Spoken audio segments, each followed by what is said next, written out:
Assalamualaikum warahmatullahi wabarakatuh. Pada kesempatan kali ini kita akan mengkaji bersama tentang pengembangan media pembelajaran. Sebelum nanti kita akan melihat apa saja langkah-langkah pengembangan media pembelajaran. Yang pertama kita akan melihat ya sebenarnya apa sih pengembangan media itu gitu ya. Untuk apa? Nah, kita bisa melihat ilustrasi ini ya. Ini adalah manusia purba yang dia membuat roda dari batu. Nah, roda mungkin ini adalah cikal bakal dari roda yang kita lihat sekarang gitu ya. Nah, ini contohnya. Nah, ternyata roda itu ya, kalau kita lihat di gambar ini, zaman dulu itu ternyata terbuat dari apa ini ya, mungkin batu atau tanah liat gitu ya. Nah, tapi ternyata ya manusia itu melakukan pengembangan ya, dari yang mulai terbuat dari batu, kemudian terbuat dari kayu, tapi kayunya ini kayu yang mungkin utuh gitu ya, masih berat. Nah, kemudian semakin lama ya dikurangi beratnya ya, hanya berupa ruji-ruji saja, ya, tapi masih berupa kayu yang berat. Nah, kemudian semakin lama semakin berkembang ya, dari yang kayu, kemudian di bagian luar ini ada karetnya ya, sehingga lebih lentur, elastis ya. Ketika ada gerunjalan itu tidak terasa ya, tidak terlalu terasa karena elastis, dan semakin lama akhirnya berkembang menjadi roda yang kita lihat selama ini gitu ya. Nah, inilah pengembangan. Pengembangan itu akan menjadikan suatu produk ya atau barang itu semakin menjadi efektif atau efisien gitu ya. Efektif, misalkan ini roda. Roda kan fungsinya untuk berputar ya, untuk sebagai jalan gitu ya, tempat jalan untuk satu kendaraan. Kalau tadi rodanya terbuat dari batu ya, atau suatu yang keras, yang berat, maka tentu kendaraan itu tidak akan bisa berjalan dengan efektif ya atau efisien ya. Tidak atau mungkin akan boros bahan bakar. Tapi ternyata ya ada pengembangan roda, sehingga kemudian semakin lama roda itu semakin ringan ya, dan semakin elastis ya, sehingga selain juga menambah kenyamanan juga ya, dari sisi kendaraan itu tidak terbebani oleh roda tadi yang berat ya, rodanya semakin ringan. Nah, itulah pengembangan ya yang dilakukan manusia di setiap bidang. Saya kira ada ya pengembangan itu. Selain roda juga termasuk media pembelajaran ya. Nah, ini ada contoh lagi ya, bagaimana pengembangan yang dilakukan oleh manusia pada bidang komunikasi ya. Ini teknologi komunikasi. Mungkin di antara kita zaman dulu ya pernah melihat ya eh, telepon-telepon yang seperti ini atau handphone yang seperti ini ya, yang masih genggam ya, kemudian masih ada antenanya. Tapi ternyata kemudian semakin lama semakin ada pengembangan ya, yang dilakukan oleh orang-orang ya dalam bidang telekomunikasi ya, sehingga kita lihat ya, yang dulunya kalau kita mau eh, ngetik gitu ya, ngetik huruf itu kan harus misalkan huruf C itu 3 kali gitu ya, huruf apa B 2 kali dan seterusnya. Nah, kemudian muncul yang namanya HP-HP seperti BlackBerry ya zaman dulu, yang kemudian setiap hurufnya itu satu tombol gitu ya. Nah, muncul kemudian touchscreen. Di sini itu mulai tahun 2007 ya, 2007 ya. Nah, ini lebih lebih nyaman lagi ya. Yang tadinya mencet tombol, nah sekarang hanya mencet layar saja ya. Nah, semakin lama kemudian muncul ya HP-HP yang sekarang bahkan bisa dilipat ya, dilipat menjadi dua.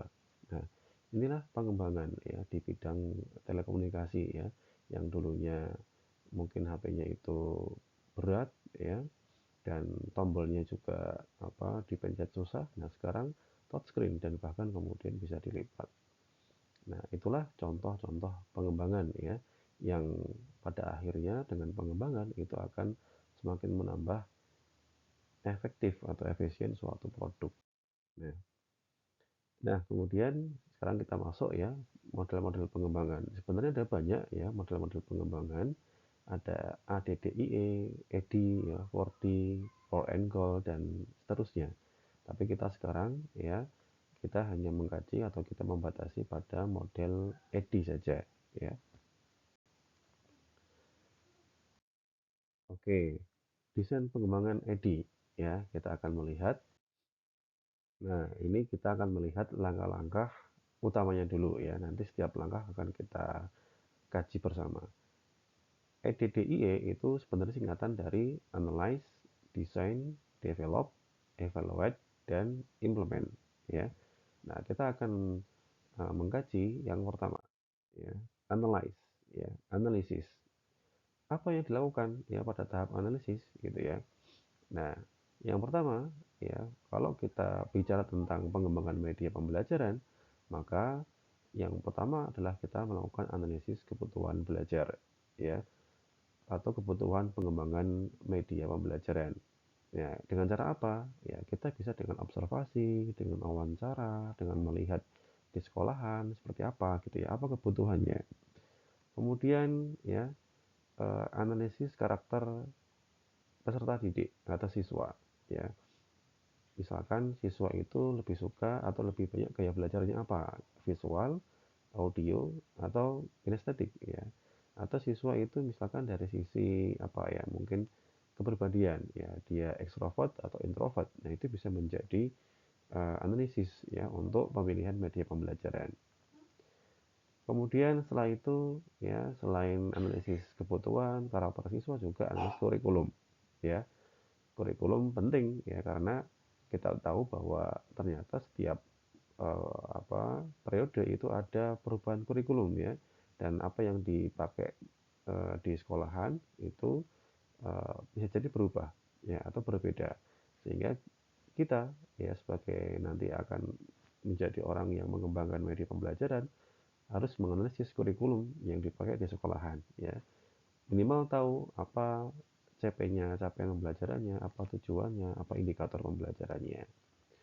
Kemudian ya ada analisis ketersediaan sarpras ya. Ini penting karena misalkan kita sudah capek-capek membuat media misalkan media apa? Media berbasis Android, tapi ternyata siswanya tidak memiliki HP. Ya, akhirnya sama aja ya, atau percuma. Ya, sehingga kita juga di awal perlu melakukan analisis sarpras, ketersediaan sarpras.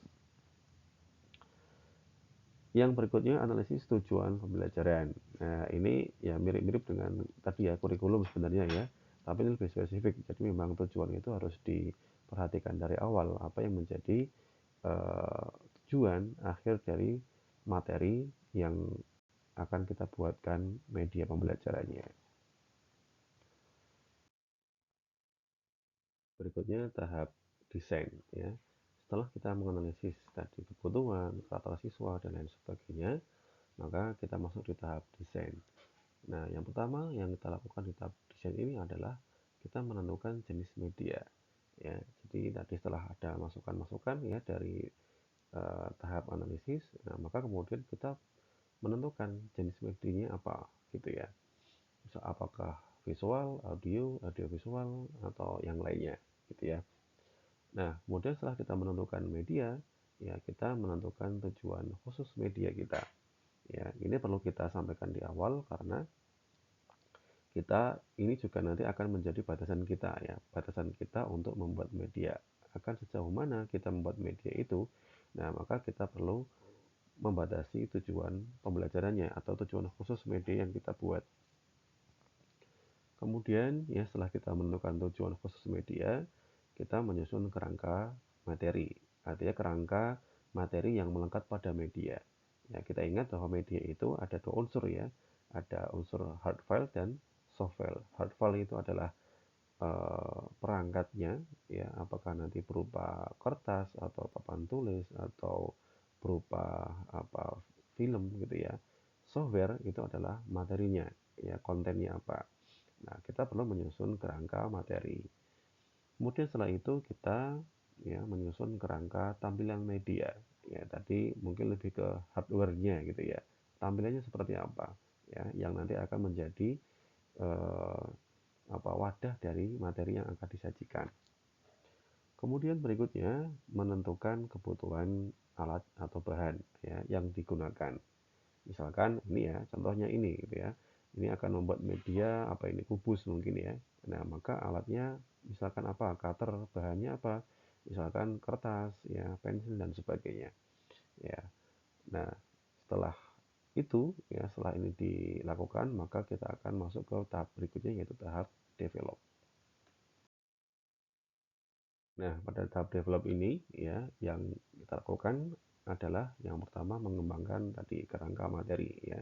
Setelah kerangka jadi, ya kita kembangkan ya kerangka materi menjadi materi yang siap dimasukkan atau siap diintegrasikan ke dalam media pembelajaran ya.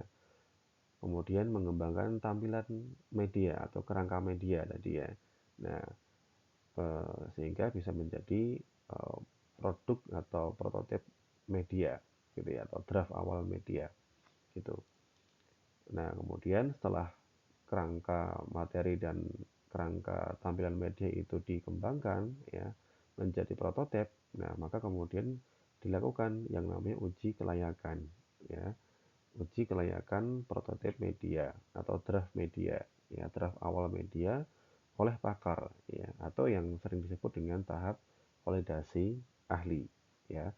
Nah, validasi ahli ini biasanya kalau media pembelajaran ada dua jenis ya, yaitu validasi ahli materi ya dan validasi ahli media. Ahli materi nanti akan memvalidasi atau akan menguji kelayakan seberapa layak materi yang disajikan atau materi yang terintegrasi. Kalau ahli media nanti akan menguji seberapa layak tampilan media yang disajikan, gitu ya. Nah, kemudian setelah validasi ya atau uji kelayakan, ini biasanya menggunakan nanti angket ya, angket tanggapan gitu ya. Dan ada komentar juga gitu ya. Nah, kemudian dilakukan revisi. Revisi atas dasar apa? Atas dasar tadi evaluasi atau masukan dari ahli ya, ahli materi atau ahli media.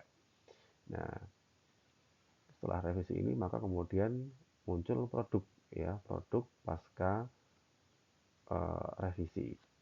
Nah, kemudian masuk ke tahap berikutnya yaitu tahap implementasi. Di tahap implementasi ini, maka kemudian produk gitu ya, produk itu diimplementasikan atau diuji cobakan ya, atau dengan kata lain melakukan uji coba lapangan. Jadi kalau tadi itu kan masih uji coba secara kelayakan ya, mungkin apa namanya belum diuji langsung di lapangan ya oleh pengguna.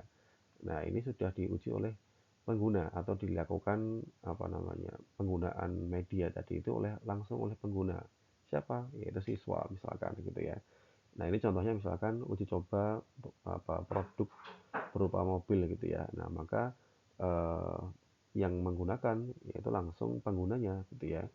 Bagaimana nanti kemudian pengguna ini merasakan mobil ini gitu ya. Nah, setelah dilakukan uji coba lapangan ya oleh penggunanya langsung ya atau oleh siswa kalau untuk media pembelajaran, maka kemudian dilakukan revisi. Revisi ini atas dasar hasil uji coba, artinya pengguna siswa itu memberikan komentar nantinya ya, tanggapan ya atau evaluasi gitu ya. Nah, dari hasil evaluasi itu oleh pengguna ya, maka kemudian pengembang ya melakukan revisi dari hasil uji coba yang dilakukan di lapangan tadi itu ya oleh pengguna. Maka kemudian pada akhirnya ya muncul produk akhir gitu ya. Nah, produk akhir inilah yang kemudian nantinya disebarluaskan. Yang terakhir adalah tahap evaluate ya, evaluasi ya. Nah, tahap evaluasi ini sebenarnya adalah tindakan apa untuk mengukur ya, mengukur kualitas produk ya, untuk diketahui celah kekurangannya ya. Nah, evaluasi ini itu dilakukan agar apa? Agar produk yang dihasilkan itu lebih sempurna ya. Jadi dengan sebenarnya ini dilakukan setiap tahapan tadi ya. Di tahap analisis, di tahap desain, develop itu juga ada ya, dan seterusnya. Nah, ini tadi ya, dilakukan di setiap tahap pengembangan ya. Nah, apa saja contohnya? Ini misalkan dengan evaluasi diri, misalkan di tahap analisis. Oh, ternyata kok ada data yang belum apa terekap gitu ya. Misalkan tentang tadi karakter siswa belum ada, berarti perlu ada penambahan ya. Evaluasi diri, jadi dari mengevaluasi tindakan yang dilakukan. Validasi ahli, ini juga termasuk proses evaluasi ya. Untuk apa? Tadi mengetahui celah kekurangan. Bagi kita mungkin tidak ada kekurangan, tapi ternyata bagi ahli ternyata masih ada kekurangan pada aspek misalkan media atau materinya. Kemudian di tahap uji coba produk atau lapangan tadi itu juga termasuk langkah dalam evaluasi ya. Setelah dilakukan oleh pengguna, setelah digunakan oleh pengguna, ternyata pengguna masih merasa kurang ya, sehingga kemudian perlu dilakukan perbaikan ya. Nah, sehingga pada akhirnya hasil evaluasi ini yaitu berupa catatan-catatan tadi itu yang dilakukan tindak lanjut yaitu dengan langkah perbaikan ya, sehingga kemudian tadi ya, agar apa produk atau hasil yang diperoleh ya, media yang diperoleh semakin sempurna. Baik, demikian ya untuk materi tentang pengembangan media pembelajaran, terutama menggunakan langkah EDI. Ya, semoga bermanfaat. Assalamualaikum warahmatullahi wabarakatuh.